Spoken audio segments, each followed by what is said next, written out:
আশেপাশের লোকদের ধরে ধরে বলে ওর মেয়ে সেই সুন্দর মেয়ে। আমার ভাইও তাকে বলছে যে মাত্র 16 বছরের একটি মেয়েকে বিবাহ করার প্রস্তাব দিছিল। সে যখন রাজি হয় নাই তখনই এই বিএনপি নেতা তিনি দাবি করছিলেন তিনি একজন বিএনপি নেতা। সুপ্রিয় দর্শক শ্রোতা, আসসালামু আলাইকুম। দেশে এবং প্রবাসে, দূরে এবং কাছে, যে যেখান থেকে আজকের এই ভিডিওগুলো দেখার জন্য প্লে করেছেন, সবাইকে আন্তরিক শুভেচ্ছা, অভিনন্দন। দর্শক শ্রোতা, বরাবরের মতো প্রতিদিনের মতো আজকেও আরও একটি ভিডিও নিয়ে আপনাদের মাঝে হাজির হয়েছি। আজকের এই ভিডিওগুলো যারা দেখার জন্য ওপেন করেছেন সবাইকে অনুরোধ করব ভিডিওটি কন্টিনিউ করবেন, কারণ এই ধরনের ঘটনা হয়তোবা আপনার সাথে হয়ে যেতে পারে। প্রিয় দর্শক, এই মেয়েটি তাকে কান্না করতে জর্জরিতভাবে চিৎকার করে গলা ফাটিয়ে যে সমস্ত বক্তব্য দিচ্ছে এবং কিছু কথা বলতেছে, আসলে তার মনে অনেক জ্বালা এবং অনেক যন্ত্রণা, অনেক ক্ষোভ। হয়তো অনেকেরই কথাগুলো ভালো লাগে না, কিন্তু সম্পূর্ণ ভিডিও দেখলে আপনি আশ্চর্য হয়ে যাবেন কিসের জন্য সে এই লাফালাফি করতেছে। প্রিয় দর্শক, একজন বিএনপি নেতা দাবি করেছিল ইউনিয়ন পরিষদের, তিনি এত দিন চান্স পায়নি। এ কথাও বলছে সেই মেয়েটিকে যে তুমি যদি আমাকে বিবাহ না করো এবং বিয়ের প্রস্তাবে রাজি না হও তাহলে তোমার বাবার সামনের থেকে তোমাকে তুলে নিয়ে আসবো, যার জন্য মেয়েটি এইভাবে চড়া হয়ে গেছিল। আপনারা একটু ভাবেন যে বর্তমান অন্তর্বর্তীকালের সরকার ডক্টর মোহাম্মদ ইউনূস স্যার, ইনি ক্ষমতায় আসার পরে যারা আমরা অনেকেই অনেক সময় কথা বলার অধিকার পাইনি, কথা বলতে চাইনি, বলতে ইচ্ছা করলেও পারিনি, তারাই আজ কথা বলে এমন এমন কিছু কথা বলতে চাচ্ছে এবং কথা বলে সেই কথার জন্য অনেকে হয়তো এই দুনিয়া ছেড়ে চলেও যেতে চাচ্ছে।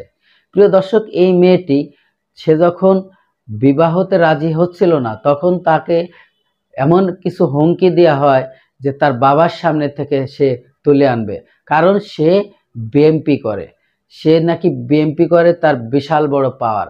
আচ্ছা আপনারা বলুন, এখন পর্যন্ত কোনো ক্ষমতায় হলো না অথচ তাদের পাওয়ার কী রকমের। সে একটি পাওয়ারের কারণে একটি মেয়েকে সে জোর করে তুলে এনে, আর দ্বিতীয়ত সে 50 বছর প্লাস হবে তার বয়স। ইতিমধ্যে পুলিশ কিন্তু তাদেরকে অ্যারেস্ট করেছে। আপনারা এই ভিডিওটি হয়তো অনেকবার অনেক গণমাধ্যমে দেখেছেন, কারণ বাংলাদেশের কিছুদিন আগে ট্রেন্ডিং কাঁপানো এই ভিডিওটি। এই মেয়েটির কথা শুনে অনেকেই আশ্চর্য হয়ে গেছিল, কারণ এতটুকু একটা বাচ্চা মেয়ে এই সোশ্যাল মিডিয়াতে এসে যে ধরনের বক্তব্য দিছে আপনারা শুনলে অবাক হয়ে যাবেন। প্রিয় দর্শক, আমি আর বেশি কথা বাড়াবো না, চলে যাব সেই গুরুত্বপূর্ণ ভিডিওতে যাওয়ার আগে ছোট্ট করে একটি রিকোয়েস্ট করব দর্শক, আপনি যদি আমার এই চ্যানেলে নতুন বন্ধু হয়ে থাকেন, ভালো লাগলে চ্যানেলটিকে সাবস্ক্রাইব করে রাখবেন। তো চলুন সেই গুরুত্বপূর্ণ ভিডিওটি দেখে আসি। ও কি বিএমপি করে দেখে কি পুরো সবকিছু ওর হাতে।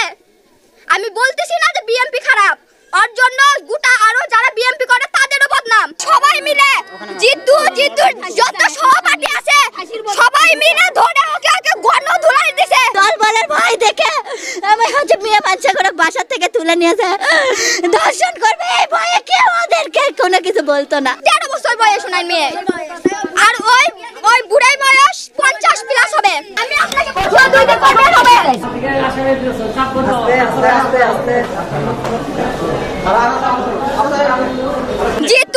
জিতু যে নামে ছেলেটা, ও কি করে আশেপাশের লোকদের ধরে ধরে বলে ওর মেয়েকে বিয়ে করবো, ওর মেয়ে সেই সুন্দর মেয়ে।